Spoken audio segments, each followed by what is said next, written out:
Hey, why don't you buy some better meat? The kids are growing after all.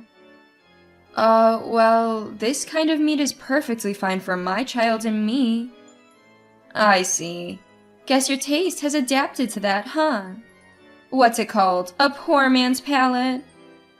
Is that a thing? I didn't know. I forced a smile to hide my discomfort. Rosaline laughed and cut in front of me to check out. Lately, dealing with this overbearing mom friend, Rosaline has become a real pain. Every time we meet, her sharp tongue seems to get worse. What should I do? I'm Alice, a 37-year-old working in the fashion industry. I got into fashion because of my hobby in bead embroidery. This job can be done anywhere if you feel like it. Even if you leave the city and move to a rural area, as long as you have the internet, there will be no problems. I moved to the countryside with my daughter Nicola about half a year ago. Following a recommendation from a senior executive at a clothing manufacturer I had worked with. They suggested moving here for health reasons, as the water and food are great. I lost my husband in a car accident 2 years ago. Since then, I've been down, and Nicola started to shut herself in her room. Thankfully, my colleagues and clients were concerned and helped us a lot. To recover for their sake and Nicola's, I decided to move. This place indeed has rich nature. I started living in a house near the mountains, far from the town center, and got my first garden. I spend my days between work, watering and weeding.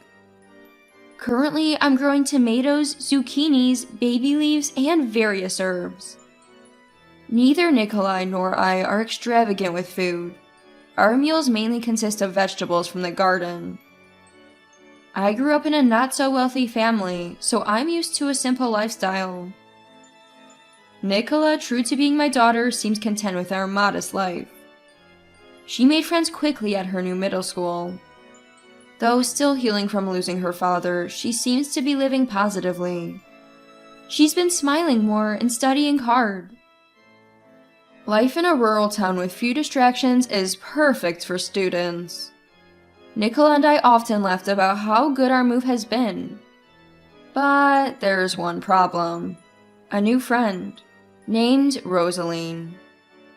She's 38, a year older than me, with a daughter at the same school as Nicola. I first met Rosaline in the parking lot of the largest supermarket in town. She helped me when I almost fell carrying heavy bags. Are you okay? Be careful, the pavement here is old and uneven. Thank you so much, I'll be careful. You're not from around here, right? Your intonation is different. Yes, I've just moved here. After a brief introduction, I ended up exchanging contact details. Reliable, maybe? Rosaline is proactive and helpful. As I was still new to town, she showed me around. Must be hard without knowing the area, especially for shopping. Yeah, I tend to stick to the same stores. We're only a year apart, so feel free to chat. Call me Rosaline. I'll call you Alice. Rosaline always wore at least one branded item. Rosaline was an active person, always driving her minivan everywhere. Since our daughters attended the same middle school, she became my first mom friend in this new place. Later, I was introduced to her other mom friends. Her husband worked at the largest apparel manufacturer in the region. Apparently, he was a rising star, expected to become a department head someday, a fact Rosaline proudly boasted about. That's where her condescending attitude began, rooted in her husband's success. Her friendly and reliable facade hid a woman who constantly looked down on others. Rosaline's husband was famous among their circle for his good looks, often compared to some actor. Of course, Rosaline was proud of this, although she pretended it was a source of worry. When my husband goes on business trips, I worry if he's cheating. It's so distressing. Many avoided talking about their partners around Rosaline, fearing comparisons about looks, height, income, and job titles, and being ridiculed. As a widow, I thought I was safe from her judgment, but I was wrong. Single mother, huh? Poor Nicola. They say kids from such homes don't dream of marriage, right? Really? Is that so? Yeah, single parenting is risky. It can mess up a child's personality. Why not remarry quickly? I didn't choose to be a single mother, and I still love my late husband.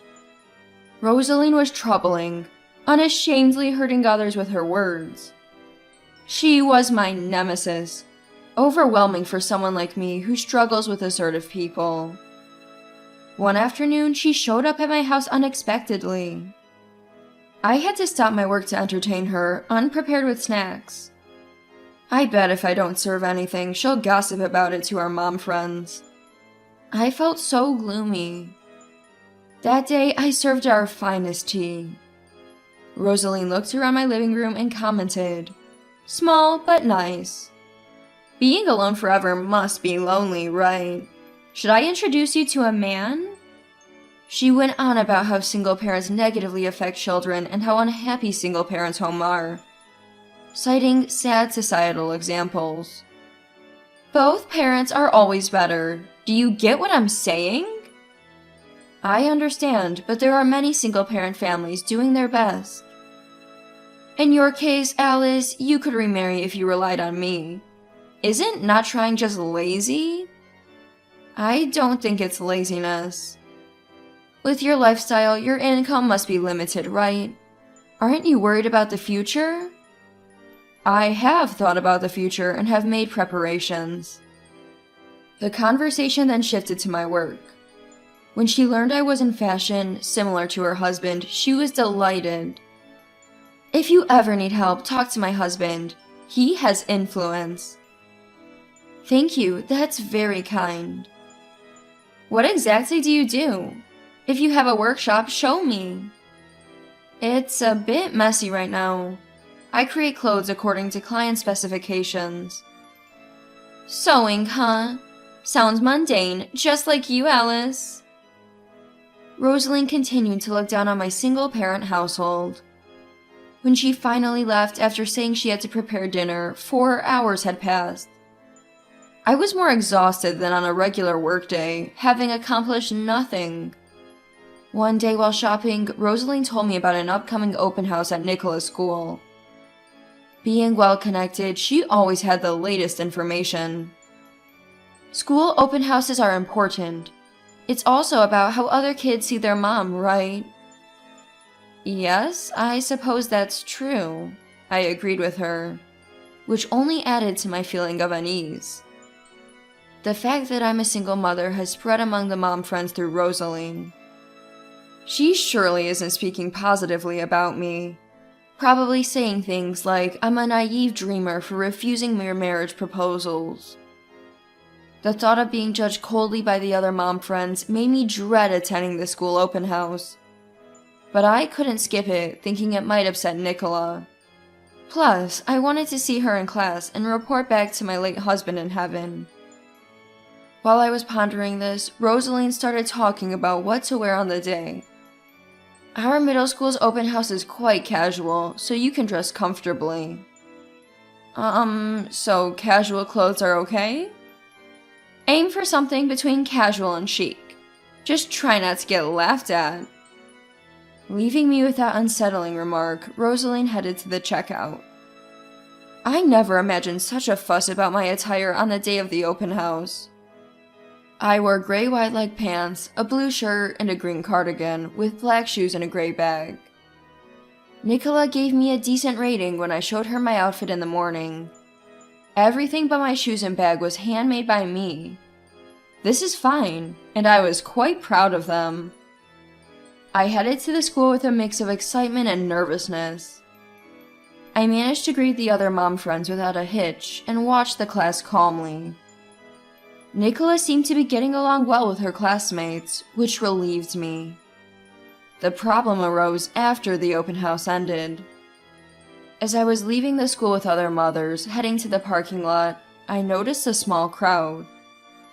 In the center, there was Rosaline, looking pleased with herself. She waved me over. In the center of the circle stood a casually dressed man.